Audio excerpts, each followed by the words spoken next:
Hello, my name is Sierra Robinson. I'm a first-year psychology pre-med major from Prince George's County, Maryland. Hello, my name is Amari Howell. I am a first-year biology pre-med major from Richmond, Virginia.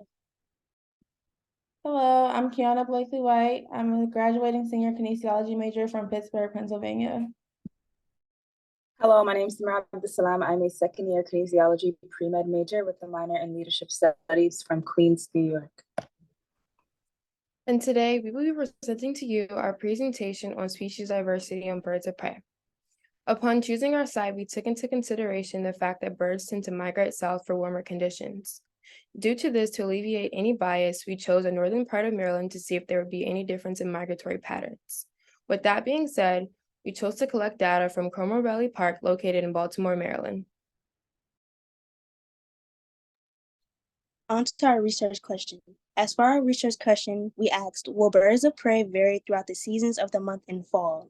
We also had a hypothesis of the birds of prey will be the lowest in the early fall seasons during the months August to mid-November. And then we said that birds of prey would vary throughout the entire season. The prediction we had was during the earlier months in the fall season, there would be less birds.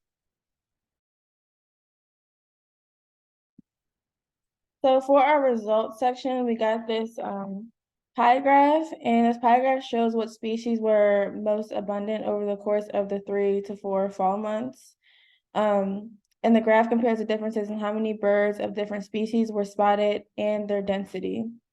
So first we can see that the bald-winged hawk has a density of 31.6%, being the most spotted bird species over the course of the months.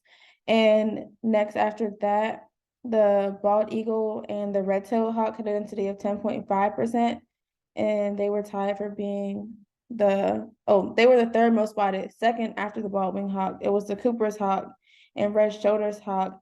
They had a density of 21.1%. There's a small typo on our graph, but it's 21.1%.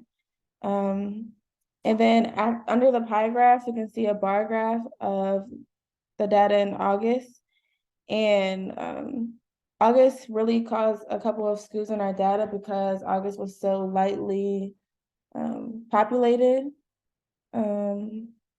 This affected our data by creating spaces in our graphs and in our charts.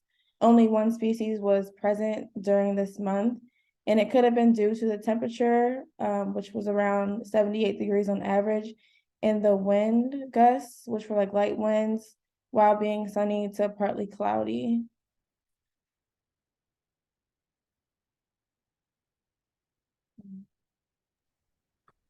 In analyzing our results, we were able to observe that in the beginning of the season, it was apparent that many hawk species were absent, excluding the osprey species during the month, which is during the month of August. But by the month of September, you'll begin to notice the more appearance of several more species, the most popular being the bald-winged, the red-shouldered, and the Cooper's hawk. Following the month of October, those specific species remained present, and the appearance of the turkey vulture increased and surpassed the others. And then by the final month, which was November, the broad-winged hawks completely dominated the population. When we were analyzing these results, we found that species richness differed greatly throughout the 4 months of fall. And we also examined that they weren't really apparent in the month of August, but they were more apparent in the months of September through November, which can be due to several factors. And there seems to be a pattern to when these certain species appear, which again is through the months of October and November. And the month of August produced the least amounts of observations, which potentially skewed our data set. The time period in which the raptors were observed can significantly affect our data set. So if we're observing the data within a shorter time period, it would probably produce more inaccurate results than observing data within a larger time period. So just because a certain species is absent on a specific day or a specific week, that doesn't necessarily mean that we should exclude it from our data completely, but that species could appear in a later date. So that would basically potentially skew our data even more. Yeah, but the use of variance and standard deviation can help to identify those sudden and fast changes in the appearance of species.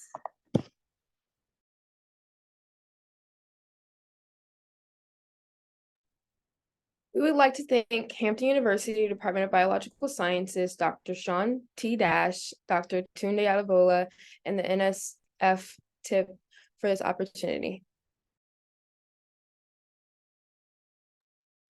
Thank you.